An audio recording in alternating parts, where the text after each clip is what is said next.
Hola, espero te encuentres muy bien. Por unos pequeños problemas técnicos esta parte durará menos que la primera y tercera parte, te dejo sus enlaces en la descripción del video. Comencemos.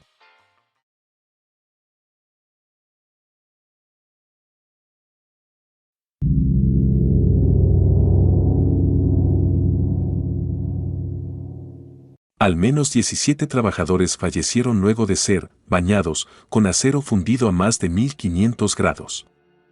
Un grupo de trabajadores debía transportar un perol, recipiente metálico, con 275 toneladas de acero fundido, el cual se encontraba a una temperatura de más de 1500 grados centígrados. Durante la maniobra el artefacto chocó bruscamente con una plataforma, lo que hizo que parte de su contenido se derramara sobre los incautos trabajadores. Fueron 25 toneladas de acero fundido las que prácticamente desvanecieron a los hombres. El sordo estruendo y los gritos de dolor se escucharon en toda la planta e incluso en áreas vecinales. Decenas de empleados corrieron a atestiguar la tragedia y a intentar ayudar a sus compañeros, pero ya era muy poco lo que se podía hacer. Solo hubo un sobreviviente, referido por historiadores como Reyes Argüelles, a quien una omisión le permitió salvarse del baño de fuego. El electricista se había demorado guardando las vasijas donde llevaba su comida. 15 de las víctimas fallecerían instantáneamente, una más al día siguiente y la última de ellas perdió la lucha contra la muerte 9 días después del percance. 50 años después, a pesar de la sobreexplotación causada por empresas de espectáculos y la continua destrucción de sus áreas verdes, la fundidora es hoy un bálsamo ecológico y de esparcimiento para la atribulada capital regia.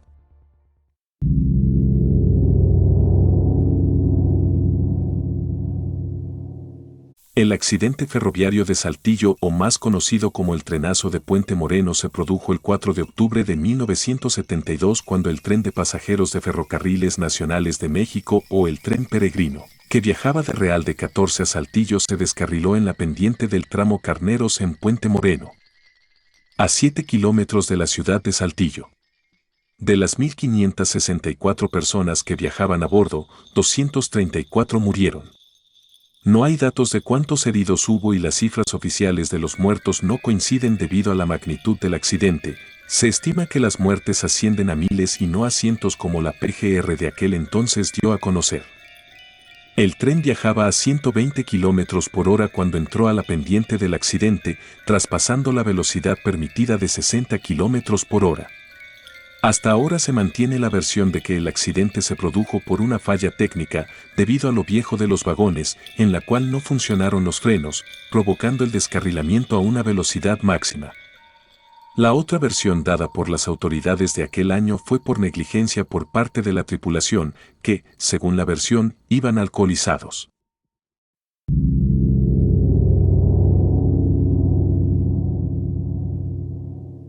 El vuelo 498 de Aeroméxico fue un vuelo que operaba la ruta Ciudad de México, Los Ángeles, con escalas en los aeropuertos de Guadalajara, Loreto y Tijuana, el 31 de agosto de 1986. La aeronave implicada era un DC-9 con matrícula XAYED. A las 11:52 horas, el avión colisiona con una avioneta tipo Papa Cherokee con registro N4891F, en su aproximación final hacia el Aeropuerto Internacional de Los Ángeles en California. Mientras el avión de Aeroméxico descendía hacia el aeropuerto, la avioneta del señor Kramer ascendía e iba perpendicularmente al DC-9 de Aeroméxico. Fue cuando la aeronave de Kramer impactó al DC-9 arrancándole el estabilizador de cola, matando al instante a los 3 ocupantes del pequeño avión. El DC-9 cayó en picado. Aunque los pilotos hicieron lo posible por elevar el avión, fueron en vano todos sus esfuerzos. El avión se estrelló en el suburbio de Cerritos, muriendo todos a bordo, 58 pasajeros, 6 tripulantes, 2 pilotos y 4 sobrecargos, y además 15 personas en tierra.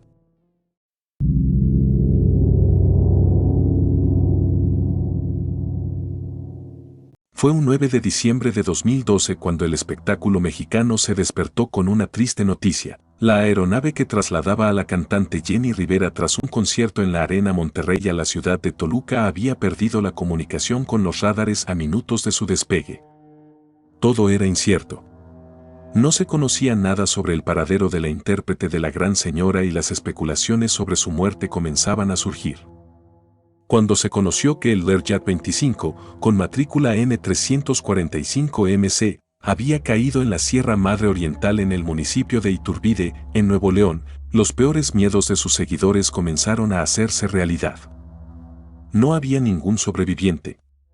Ni sus acompañantes Arturo Rivera Ruiz, publirelacionista, Jacob Llevale, maquillista, Jorge Armando Sánchez, estilista, y Mario Macías Pacheco, abogado, ni la diva de la banda, se presentarían a sus actividades de ese día, que incluía ser parte del jurado del programa La Voz México.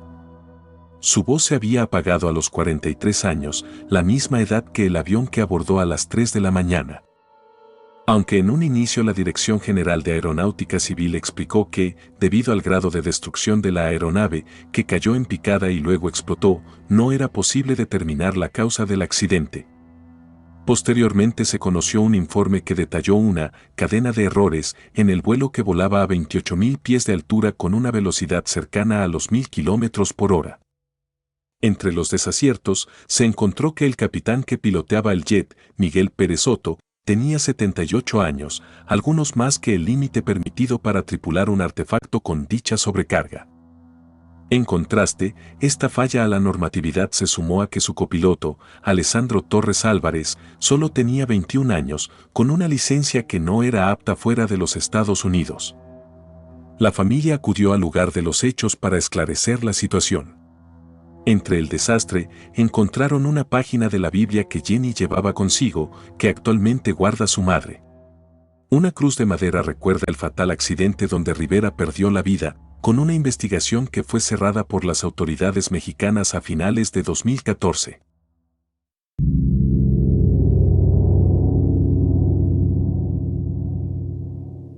A más de 2 décadas de estos sucesos, el homicida y las circunstancias del asesinato de Paco Stanley aún no han sido esclarecidas por irregularidades en el caso. A finales de la década de los 90, uno de los conductores más queridos de la televisión nacional fue acribillado, llenando de luto a México. Francisco Stanley Albaitero, conocido como Paco Stanley, fue asesinado el 7 de junio de 1999 por al menos 5 hombres luego de salir del restaurante El Charco de las Ranas. El 7 de junio de 1999, a las 8:30 horas, Paco Stanley llegó a los estudios de TV Azteca para grabar una emisión más de su programa una tras otra. Ese día, Mario Besares, conductor y compañero de Stanley, llegó al programa con el pie izquierdo lesionado y con una férula. Algo que llamó la atención de Stanley, quien durante el programa hizo énfasis. «Mire usted lo que le pasó a Mayito, el inútil. Por patear a sus hijos», dijo Paco. Minutos después y de manera inesperada Paco abandonó el estudio. «Pedrosa, a la cabina». «Ahorita regreso», gritó Stanley y se fue. Momentos antes de finalizar el programa solo añadió, «Quiero decirle una mala noticia, ya nos vamos». Tras salir del estudio, se dirigió a comer al restaurante El Charco de las Ranas, en Periférico Sur. Iba acompañado por Mario Besares, el reportero de espectáculos Jorge Gil y sus escoltas. De acuerdo con testigos presenciales, Mario Besares recibió una llamada telefónica y antes de que se retiraran dijo que la comida le había hecho mal, por lo que fue al baño. Paco Stanley, Jorge Gil y sus escoltas se adelantaron a la camioneta en la que llegaron. Era cerca del mediodía cuando al menos 5 hombres armados se acercaron al coche en donde esperaban a Mario Besares y comenzaron a disparar.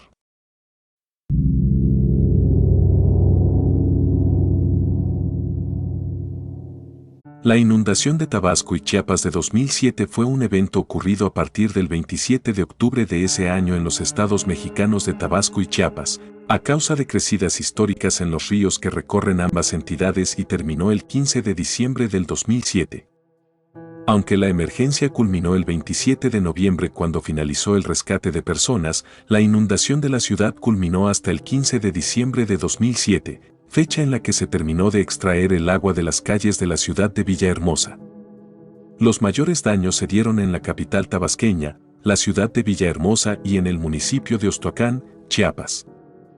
La inundación de Tabasco es considerada como el más grave desastre enfrentado por el Estado mexicano de Tabasco en 50 años, constituido por la inundación de la planicie tabasqueña por los numerosos ríos que la cruzan. El estado de Tabasco es atravesado por los dos ríos más caudalosos de México, el río Usumacinta y el río Grijalva, que junto con otras corrientes sobrepasaron sus máximos históricos a causa de fuertes lluvias ocurridas en su territorio y en las zonas altas del vecino estado de Chiapas. La crisis de la inundación comenzó el 27 de octubre de 2007 al inundarse la capital del estado y principal ciudad, Villahermosa, que en conjunto con las zonas rurales y restantes municipios afectados da como resultado la inundación del 80% del territorio del estado. Según los registros oficiales no hubo decesos, afortunadamente.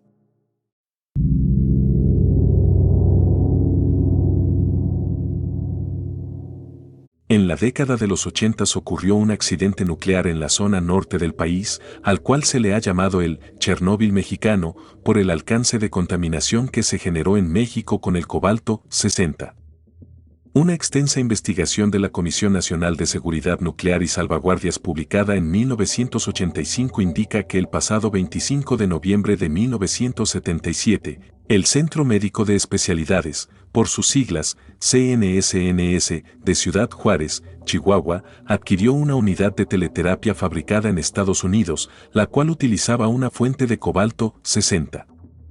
Aunque su importación requería un permiso, la CNSNS asegura que el organismo pertinente nunca fue avisado y por ende jamás extendió la autorización. Además, ningún médico contaba con los conocimientos necesarios para utilizar dicha maquinaria, por lo que la unidad de tratamientos quedó almacenada en una bodega. Tras 6 años de su compra, en diciembre de 1983, intendentes de limpieza finalmente decidieron desarmar la máquina y vender sus partes. Inadvertidamente inició el incidente. En el proceso del desarmado extrajeron un cilindro en cuyo interior se encontraba el cobalto-60. La operación la realizó sin ninguna ayuda, según investigaciones. Agregan que durante estas labores se liberó la sustancia de aspecto brillante, casi enceguecedor, de tono azul, pero este fue ignorado. Las piezas desarmadas, incluida la fuente de cobalto-60, fueron colocadas en una camioneta tipo pickup, con la que sin saberlo esparcieron el material radioactivo por Ciudad Juárez hasta llegar al Yonki Phoenix, donde vendieron las piezas como chatarra. Las piezas radioactivas se destinaron para la elaboración de varillas para construcción de casas, soportes metálicos de muebles y muchas otras creaciones. La radioactividad se seguía expandiendo y nadie se estaba dando cuenta hasta que uno de los camiones cargados con material para construcción y manufactura de muebles ingresó a Nuevo México, Estados Unidos en enero de 1984 para exportar el contenido.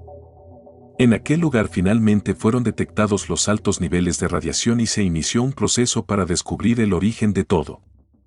Después de una intensa investigación se confirmó que el material había salido del Yonki Phoenix siendo rastreados por todos los recibos de compra emitidos en las fechas cercanas a la detección del material radioactivo en territorio estadounidense. Posteriormente se notificó al gobierno de México sobre lo que estaba ocurriendo en el norte del país. En un informe de 65 páginas, el gobierno de México detalla sobre las acciones que realizaron luego de que se detectara y confirmara la presencia del radioactivo elemento cobalto-60. Se anexaron fotos en las que se aprecia cómo fue la limpieza a la que se invitó a los ciudadanos a realizar tras el desastre nuclear. A pesar de ello, se estima que el cobalto-60 persista en el ambiente, en casas construidas con las varillas contaminadas, tuberías y muchos otros lugares, pues, aunque los gránulos del elemento sean pequeños, representan una fuente de radioactividad decadente hasta por más de 30 años. La investigación indica que unas 4.000 personas resultaron expuestas a la radiación, de las cuales un 80% recibió dosis inferiores a 500 mg, equivalente a lo que una persona puede recibir si está cerca de un paciente que recibió tratamiento de radiación. Otro 18% recibió entre 0,5 y 25 rems, mientras que 2%, o unas 80 personas, estuvieron expuestas a más de 25 rems. De todas, 5 personas estuvieron expuestas a dosis de entre 300 y 700 rems en un periodo de 2 meses, según la CNSNS. Para las 5 personas expuestas a las dosis entre 300 y 700 rem, fue más que suficiente para afectar a gónadas, glándulas tiroides y huesos superficiales, por ejemplo en manos y pies. Acortamiento de la calidad de vida, explica el Dr. Cruz.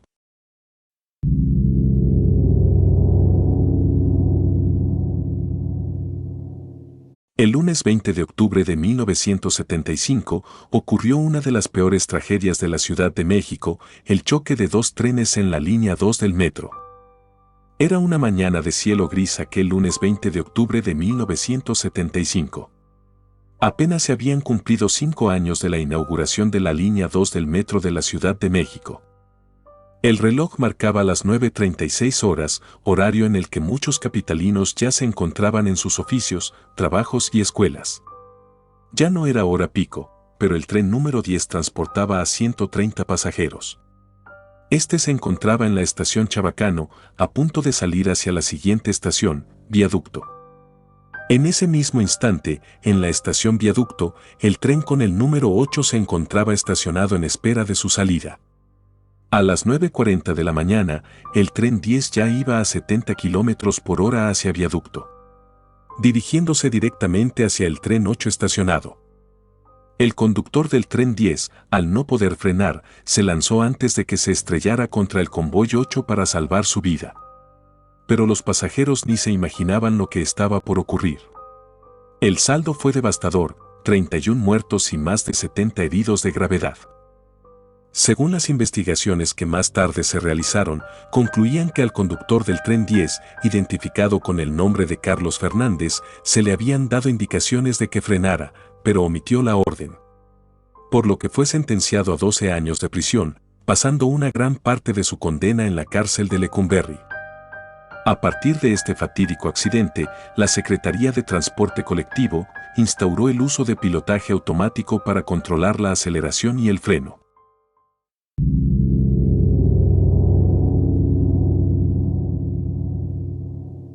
El vuelo 940 de Mexicana de Aviación fue un vuelo comercial que operaba la ruta Ciudad de México-Los Ángeles, con escala en Puerto Vallarta y Mazatlán, el 31 de marzo de 1986. El aparato accidentado era un Boeing 727-200 con matrícula XAMEN.1. Fue el desastre aéreo más grave de 1986, es el peor accidente aéreo de México y el más mortífero del Boeing 727. El avión, nombrado Veracruz, fue entregado a Mexicana de Aviación en 1981 y era pilotado por Carlos Guadarrama Sistos, un experimentado capitán con más de 15,000 horas de vuelo.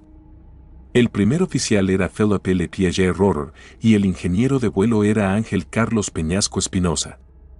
La tripulación de cabina incluía a 5 sobrecargos, la esposa del capitán, que era una sobrecargo retirada, así como a 159 pasajeros a bordo. El avión despegó del Aeropuerto Internacional Benito Juárez a las 8:50 de la mañana, hora local, con destino al Aeropuerto Internacional de Los Ángeles, con escalas en Puerto Vallarta y Mazatlán. A las 9:05 de la mañana, 15 minutos después del despegue y a una altitud de 29.440 pies, se detectó en el avión una fuerte sacudida y pérdida de la estructura general del vuelo. El capitán Carlos Guadarrama Sistos declaró estado de emergencia. El capitán informó a la torre de control que regresarían de inmediato a la Ciudad de México. En el aeropuerto, se dieron las medidas para permitir que el aparato regresara de manera segura y las unidades de emergencia se dispusieron en sus sitios para esperar la llegada del avión. Sin embargo, el avión se estrelló en la montaña El Carbón, cerca de Marabatío, Michoacán, partiéndose en dos y estallando en llamas. Los 167 pasajeros y la tripulación fallecieron al momento del impacto. Testigos informaron sobre el accidente a las autoridades. La policía municipal y el ejército mexicano se trasladaron al lugar del accidente. Inicialmente, 2 grupos terroristas de Medio Oriente se adjudicaron la responsabilidad del accidente, así como de la explosión del vuelo 840 de TUE, ocurrido 2 días después. Una carta anónima firmada por estos grupos afirmaba que una misión suicida había saboteado el avión en represalia contra Estados Unidos. Sin embargo, el sabotaje fue descartado posteriormente como causa del accidente. Las investigaciones fueron llevadas a cabo por la Junta Nacional de Seguridad del Transporte de los Estados Unidos y por autoridades mexicanas de aeronáutica, quienes encontraron que la causa del accidente fue el sobrecalentamiento del conjunto de frenos número 1. Este calor se transmitió al neumático del tren de aterrizaje principal izquierdo, que había sido llenado con aire comprimido, en lugar de nitrógeno, causando daños en las líneas de combustible y sistema hidráulico, lo que provocó un incendio en vuelo. Aproximadamente 4 minutos después de iniciado el incendio y a consecuencia de las altas temperaturas, el empenaje de la aeronave, con sus 3 motores, se desprendió del fuselaje. Los investigadores encontraron posteriormente que el sobrecalentamiento fue causado por el mal funcionamiento de los frenos en el tren de aterrizaje.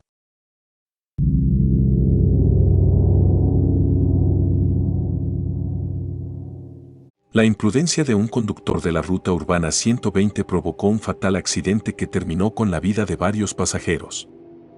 Justo a las 5:30 de la mañana, en la avenida Cuauhtémoc, Víctor Hugo García Rivera, quien manejaba una unidad de la extinta ruta 120, decidió intentar ganarle el paso al tren sin importarle los gritos de los pasajeros que le pidieron no realizar esta acción peligrosa.